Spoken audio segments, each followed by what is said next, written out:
एक कुत्ता जो कि 1 मिनट में 27 से 28 सांसें लेता है और 10 से 12 साल तक जीता है, वहीं पर एक इंसान 1 मिनट में 14 से 15 बार सांसें लेता है और 80 से 100 के बीच जीता है। लेकिन एक कछुआ जो कि 1 मिनट में सिर्फ 5 से 6 बार सांसें लेता है और 300 से 400 साल तक जीता है। इससे साफ है कि जिस जीव की सांसों की संख्या जितनी कम होती है, वो उतनी ही लंबी उम्र तक जी सकता है। इस चीज़ को समझकर हमारे पूर्वजों ने सांसों की संख्या को कम और इसकी गहराई को ज़्यादा करने के लिए सही तरीका ढूंढने पर काम शुरू कर दिया था, क्योंकि वो समझ गए थे कि इंसान को जीवन जीने के लिए साल या महीने की नहीं, बल्कि एक निश्चित संख्या में सांसें मिलती हैं और सांसों के लेने की गति को कम करके उम्र को लंबा किया जा सकता है। लेकिन सांसों के धीमा और लंबा होने की यह गति प्राकृतिक रूप से होनी चाहिए।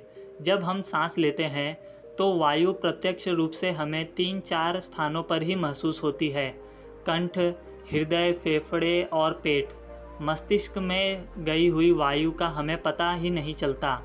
कान और आँख में गई हुई वायु का कम ही पता चलता है। श्वसन तंत्र से अंदर गई हुई वायु अनेक प्रकार से विभाजित हो जाती है, जो अलग अलग क्षेत्र में जाकर अपना कार्य पूरा करके अलग रूप में बाहर निकल जाती है। ये सब इतनी जल्दी होता है कि हमें इसका पता ही नहीं चलता।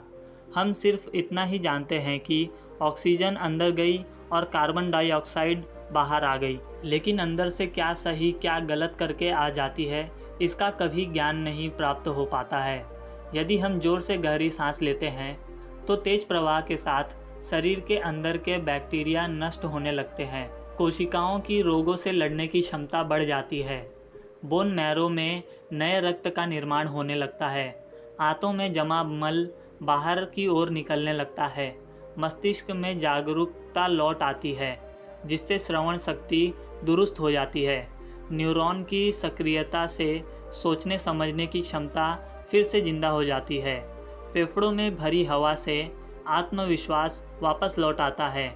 सोचिए, जब जंगल में हवा का एक झोंका आता है तो जंगल का रोम रोम जागृत होकर सतर्क हो जाता है। सिर्फ एक झोंका कपालभाति या भस्त्रिका प्राणायाम का तेज हवा के उस झोंके के जैसा है। बहुत कम लोगों में ये क्षमता होती है अपने अंदर ये आंधी लाने की। लगातार अभ्यास से ही आंधी का जन्म होता है। 10 मिनट की आंधी आपके शरीर और मन के साथ आपके पूरे जीवन को बदल कर रख देगी। आजकल ज़्यादातर लोगों की सांसें अस्थिर और बिखरी हुई होती हैं, उथल पुथल रहती हैं और तेज़ी से चलती है। लोगों को ये पता नहीं चलता कि उनकी सांसें किस प्रकार चल रही हैं। जब क्रोध या कोई दूसरा भाव उठता है तो सांस बदल जाती है, और जब काम वासना का भाव उठता है तब भी सांस बदल जाती है। हमारे हर एक भाव और विचार के साथ हमारी श्वासें भी बदलती रहती है। इसके साथ हमारे खान पान और रहन सहन से भी ये बदलती रहती है। असल में हमारी सांसों का हमारे मन की स्थिति और हमारी शारीरिक अवस्था से सीधा संबंध होता है। पूरा योग विज्ञान ही सांसों को सही तरीके से लेने पर टिका हुआ है, और अगर हम सिर्फ अपनी सांसों को सही तरीके से लेना सीख जाते हैं तो हमारा जीवन जादू की तरह बदल जाएगा। आज इस प्राचीन यौगिक कहानी के माध्यम से हम सब सांसों को सही तरीके से लेने का तरीका और सांसों के जादुई रहस्य के बारे में विस्तार से जानेंगे। बहुत पहले की बात है, एक ऋषि अपने आश्रम में छात्रों को योग, ध्यान और प्राणायाम की शिक्षा दिया करते थे। ऋषि खुद भी एक योगी थे। उन्होंने अपने कई वर्ष हिमालय की गुफा में साधना करते हुए बिताए थे, जहाँ पर उन्होंने बहुत से सूक्ष्म मानवीय आयामों को गहराई से समझा था, और वह अपने इस अनुभव और ज्ञान को शिष्यों के माध्यम से जन समूह तक पहुँचाना चाहते थे। एक दिन रात के भोजन के बाद उनके आश्रम का सबसे बुद्धिमान और होनहार छात्र उनके पास आता है। छात्र के चेहरे को देखकर गुरुजी समझ गए कि उसके मन में कुछ सवाल है। गुरु के नज़दीक पहुंचते ही छात्र ने उन्हें प्रणाम किया और कहा, गुरुदेव, मैं आपसे कुछ पूछना चाहता हूं। गुरु ने मुस्कुराते हुए कहा, मुझे मालूम है, ये तो मैंने तुम्हारे चेहरे को देखकर ही समझ लिया था। पूछो क्या सवाल है। छात्र ने कहा, आप अक्सर कहते हैं कि योग, ध्यान और प्राणायाम का मूल आधार हमारी सांसें होती हैं और अपनी सांसों पर नियंत्रण पाते ही हम अपने मन और विचार पर नियंत्रण पा लेते हैं। तो आज मैं आपसे सांसों का रहस्य और उसके यौगिक विज्ञान के बारे में विस्तार से जानने आया हूँ।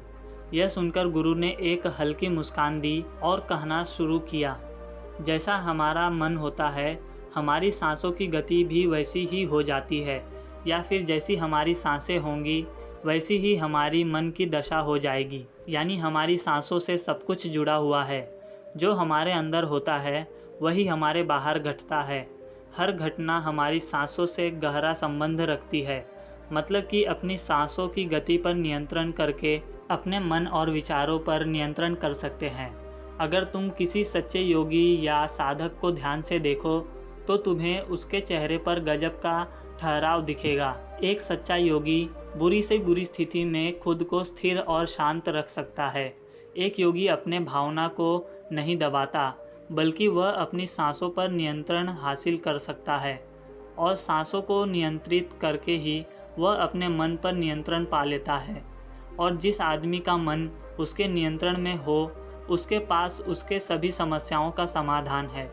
गुरु ने छात्र की तरफ इशारा करते हुए कहा, तुमने कुछ योगियों के बारे में सुना होगा। वह 150, 200 या फिर 300 सालों तक जीते हैं। आखिर वो इतने लंबे समय तक खुद को जीवित कैसे रख पाते हैं? असल में उनका नियंत्रण अपनी सांसों पर होता है, जिसे प्राण ऊर्जा भी कहते हैं। प्राण ऊर्जा हमारे चारों तरफ है। इसे कितनी मात्रा में लेना है और छोड़ना है, ये एक योगी अच्छी तरह से जानता है। वो इस काम पर बहुत हद तक महारत हासिल कर चुका होता है। इसलिए वो प्राण ऊर्जा का उपयोग करके अपनी ज़रूरत के हिसाब से इस्तेमाल कर सकता है और खुद को लंबी उम्र वाला बना सकता है। अगर तुम अपने शरीर को स्वस्थ रखना चाहते हो, सामान्य से अधिक क्षमता चाहते हो या तेज बुद्धि चाहते हो, तो तुम्हें अपने सांसों को समझना होगा, उन्हें नियंत्रित करना होगा और उन्हें नियंत्रित करते ही तुम्हारे जीवन में सब कुछ व्यवस्थित हो जाएगा। असल में डर, चिंता और परेशानी जैसी कोई चीज़ होती ही नहीं है। ये सिर्फ हमारे मन और भावनाओं की उपज है। हमारे मन में भावनाओं को केवल एक ही चीज़ नियंत्रित कर सकती है और वो है हमारी सांसें। हमारे अंदर का क्रोध, चिंता, जलन, अहंकार, बदला लेने की भावना, ये सब कुछ हमारे सांसों के हिसाब से चलता है। अगर हमारी सांसों पर हमारा नियंत्रण है तो ये सभी विकार हमारे नियंत्रण में आ जाते हैं। सांस हमारे शरीर और हमारे मन के बीच पुल का काम करती है। अगर हमें मन तक पहुंचना है, उसके विकारों को समझकर उसको दूर करना है, तो हमें अपनी सांसों के पुल पर चलना होगा। हमें अपने सांसों के जरिए अपने मन तक पहुंचना होगा और एकमात्र यही रास्ता है अपने मन को समझाने का। अगर तुमने कभी किसी बच्चे को सोता हुआ देखा हो तो तुमने ये अनुभव किया होगा कि जब वो बच्चा सांस अंदर लेता है तो उसका पेट फूलता है, जब वो सांस छोड़ता है तो पेट अंदर की तरफ जाता है। यानी कि एक बच्चा अपने पेट या अपनी नाभि से सांस लेता है, जो कि सांस लेने का सबसे प्राकृतिक और सही तरीका होता है। अपनी इस गहरी और लंबी सांस की वजह से बच्चे का मन उत्साहित और हल्का रहता है। उसका शरीर ज़्यादा प्राकृतिक तरह से काम करता है। तुमने देखा होगा बच्चे अपने मन में किसी बात को ज़्यादा समय तक अपने मन में नहीं रखते, न ही वो किसी से ज़्यादा लंबे समय तक गुस्सा रह सकते हैं। अगर किसी गलती पर डांट या मार दिया जाए तो उसे कुछ समय बाद वो भूल जाते हैं और खेल में मग्न हो जाते हैं। बच्चा इतना सरल इसलिए हो पाता है क्योंकि उसकी सांसें प्राकृतिक रूप से चलती है। बच्चे के विकास के लिए ज़्यादा ऊर्जा और ज़्यादा ऊर्जा के लिए ज़्यादा लंबी सांसें चाहिए, इसलिए प्रकृति ने उसे ज़्यादा लंबी सांसें दी है। हालांकि ये लंबी सांसें हर मनुष्य को दी गई हैं, लेकिन इंसान ने अपने जीवन में कुछ अप्राकृतिक परिवर्तन करके अपनी सांसों को छोटा कर लिया है। वो पेट की बजाय अपने सीने से सांस लेता है। हम जितनी छोटी सांसें लेंगे उतनी चिंता और बकवास से भरे होंगे। हमारी सांसें जितनी गहरी और लंबी होगी हम उतने ही खुश और शांत रहेंगे। गुरु ने आगे कहा कि एक आदमी 1 मिनट में 14 से 15 बार सांसें लेता है। सांस का सीधा संबंध हमारे मन के स्थिति और हमारे शारीरिक कंपन से है। अगर 1 मिनट में लेने वाली सांसों की संख्या 11 से नीचे आ जाए तो हम अपने आसपास होने वाले कई कंपनों को समझना शुरू कर देंगे, यानी कि जानवरों की आवाज़ें हमारे लिए स्पष्ट हो जाएंगी। तुमने सुना होगा कि शेर और बाघ जैसे खूंखार जानवर भी कुछ योगियों के सामने पालतू बिल्लियों के समान बर्ताव करने लगते हैं। ऐसा इसलिए होता है क्योंकि उन योगियों ने अपनी सांसों की संख्या को कम करके जानवरों के आवाज़ और उनकी भावना और कंपन के साथ एक संवाद कर लिया है। अगर 1 मिनट में ली जाने वाली सांसों की संख्या 9 से कम हो जाए तो पेड़ और वनस्पतियाँ जो कार्य कर रहे हैं उनको समझना आसान हो जाएगा। अगर हमारी सांसें 1 मिनट में 6 से कम हो जाती हैं तो बेजान चीज़ें कैसे काम करती हैं ये समझना हमारे लिए आसान हो जाएगा। बेजान चीज़ों की कंपन और उनसे जुड़ी दुनिया हमारे लिए स्पष्ट हो जाती है। दूसरे शब्दों में कहा जाए तो ब्रह्मांड की प्रकृति समझी जा सकती है और ऐसी स्थिति पर पहुंचकर बहुत से योगी और ऋषि मुनि ब्रह्मांड के रहस्य और उनमें घटने वाली घटनाओं की भविष्यवाणी कर देते हैं। हमारा शरीर जितना स्थिर होगा हम उतना ही कम सांस लेंगे। अगर हम अपने पूरे शरीर को स्थिरता के एक स्तर पर ले जाएं, बहुत तेज़ सांस न लें तो हमारी अवेयरनेस बढ़ती चली जाती है। लेकिन दोस्तों, योग विज्ञान के अनुसार एक साधक अपनी सांसों पर नियंत्रण करके ऐसी बहुत सी चीज़ें कर सकता है जो साधारण इंसान के जीवन से परे है। योगिक परंपरा में ये भी कहा जाता है कि अपनी सांसों को घंटों तक रोककर एक आदमी नए आयामों का अनुभव कर सकता है। ऐसी बहुत सी बीमारियां जो जानलेवा होती हैं, जिनका कोई इलाज नहीं है, उन्हें केवल अपने मन और सांस पर काबू करके ठीक किया जा सकता है। अपनी सांसों पर नियंत्रण करके व्यक्ति ऐसी मानसिक स्थिति तक पहुंच सकता है जहां जीवन में आने वाले उतार चढ़ाव उसे परेशान नहीं कर सकेंगे। कुछ लोगों को ये बातें कहानी लग सकती हैं क्योंकि आमतौर पर लोग ऐसा नहीं करते। कोई चीज़ जिस पर उन्हें यकीन नहीं होता उसे अंधविश्वास कहकर नकार दिया जाता है, लेकिन पौराणिक यौगिक परंपराओं का पालन करने वाले लोग ऐसी बातों का दावा करते हैं। उन्हीं लोगों में से एक हैं स्वामी रामा।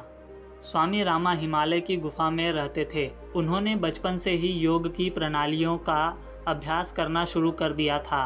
1970 में वो एक अमेरिकन रिसर्च लेबोरेटरी में गए। अपने सांसों पर नियंत्रण करके उन्होंने दिमाग और मन को वो जब चाहे जितने समय के लिए चाहें अपने सांस, ब्रेन वेव्स, धड़कन और शरीर में बहने वाले खून को रोक देते थे। लैब में मौजूद डॉक्टरों ने स्वामी रामा के शरीर पर रिसर्च किया और उन्हें मरा हुआ घोषित कर दिया, लेकिन इस अवस्था में भी स्वामी रामा सब कुछ महसूस कर सकते थे। ये देखकर वहाँ पर मौजूद रिसर्चर की टीम दंग रह गई। साथ ही स्वामी रामा अपने शरीर में अपनी मर्जी से ट्यूमर की ग्रोथ को घटा और बढ़ा भी सकते थे। रिसर्च के जिस टीम को हिमालय के योगियों के सारे दावे अंधविश्वास लगते थे, वो अचानक से उन्हें इनर साइंस प्रतीत होने लगे थे। एक अंदर का विज्ञान जो साधारण मनुष्य की कल्पना से भी परे है। सांसों को ध्यानपूर्वक लेना एक प्राचीन यौगिक तकनीक है। एक योगी जिसने अपनी सांसों पर नियंत्रण हासिल कर लिया है, वो जब चाहे अपनी सांसों को रोक सकता है। स्वामी रामा के अनुसार अगर आप अपनी सांसों को समझ गए तो आपके शरीर में होने वाली बीमारियों का इलाज, जिनका इलाज मेडिकल साइंस के पास नहीं है, सांसों के माध्यम से उसे ठीक किया जा सकता है। श्वास के कुछ रहस्यों को समझने के बाद स्वामी रामा ने अपने कुछ साथियों के साथ मिलकर एक किताब लिखी जिसका नाम है साइंस ऑफ डेथ। उन्होंने आगे कहा, जब सांसें विचलित होती है तो मन अस्थिर हो जाता है, और लेकिन जब सांसें शांत होती हैं तो मन भी स्थिर हो जाता है और योगी दीर्घायु हो जाता है। इसलिए हमें अपने श्वास पर नियंत्रण करना चाहिए। गुरु ने शिष्य की आंखों में देखते हुए कहा, क्या लगता है, क्या तुम जितनी लंबी सांसें अंदर लेते हो उतनी ही लंबी सांस बाहर निकालते हो? नहीं, सामान्य स्थिति में जो हम सांसें अंदर लेते हैं उसकी लंबाई 10 उंगली होती है और सांसें बाहर निकालते समय इसकी लंबाई 12 उंगली हो जाती है। एक अंगुल मतलब एक उंगली की मोटाई से है। हमारे रोज के कामों में कुछ काम ऐसे होते हैं जिन्हें करते समय जितनी लंबी सांसें अंदर जाती हैं उससे कई गुना लंबी सांसें बाहर चली जाती हैं। भोजन करते समय निकलने वाली सांस की लंबाई 16 से 17 उंगली होती है। तेज चलते समय इसकी लंबाई 22 से 24 हो जाती है। दौड़ते समय निकलने वाले सांसों की लंबाई 45 से 50 अंगुल तक पहुंच जाती है। इसलिए हमारे शास्त्रों में काम और क्रोध पर नियंत्रण रखने की बात कही जाती है, क्योंकि ये हमारे प्राण शक्ति को कम कर देती है। श्वास को प्राण शक्ति भी कहा जाता है। जब एक 200 साल के व्यक्ति को उसकी उम्र का राज पूछा गया तो उसने 2 चीज़ें बताई। पहला, नाभि तक भरपूर सांस ले और दूसरा, रीढ़ की हड्डी को हमेशा सीधा रखें। साधारण से लगने वाले ये दोनों बात योग और प्राणायाम की दृष्टि से बहुत महत्वपूर्ण है। असल में शरीर के अंदर जाने वाली सांस की लंबाई कम और बाहर निकलने वाली सांस की लंबाई ज़्यादा होती है। अगर किसी तरीके से बाहर निकलने वाले प्राण वायु की लंबाई को कम कर दिया जाए तो लंबी उम्र को प्राप्त किया जा सकता है। और स्वर शास्त्र के अनुसार बाहर निकलने वाले वायु की लंबाई 1 अंगुल कम हो जाए तो व्यक्ति निष्काम हो जाता है, यानी उसके अंदर काम वासना खत्म होने लगती है। 2 उंगली कम होने से आनंद की प्राप्ति होती है। 3 उंगली कम होने से लेखन शक्ति बढ़ जाती है। 4 अंगुल कम होने से वाक सिद्धि प्राप्त होती है। 5 अंगुल कम होने से आदमी को दूरदृष्टि प्राप्त होती है। 6 से 7 अंगुल कम होने से साधक के अंदर अति तेज गति से चलने की शक्ति आती है और वो कुछ पलों में एक स्थान से दूसरे स्थान तक पहुंच सकता है। 8 अंगुल कम होने से साधक को 8 सिद्धियां प्राप्त हो जाती है। पवन पुत्र हनुमान जी को 8 सिद्धि 9 निधि के दाता इसलिए कहा जाता है क्योंकि उन्होंने 8 सिद्धि को प्राप्त कर रखा है। ये 8 सिद्धियां हर इंसान में होती हैं, बस ज़रूरत है इन्हें जागृत करने की। बाहर निकलने वाली सांसों की लंबाई 12 अंगुल कम होने पर योगी को इच्छा मृत्यु प्राप्त हो जाती है। फिर वो जब चाहे तब तक खुद को जीवित रख सकता है। लेकिन ये सारी सोई हुई शक्तियाँ तभी जागृत होती हैं जब मन में इन्हें जागृत करने की तेज इच्छा होती है।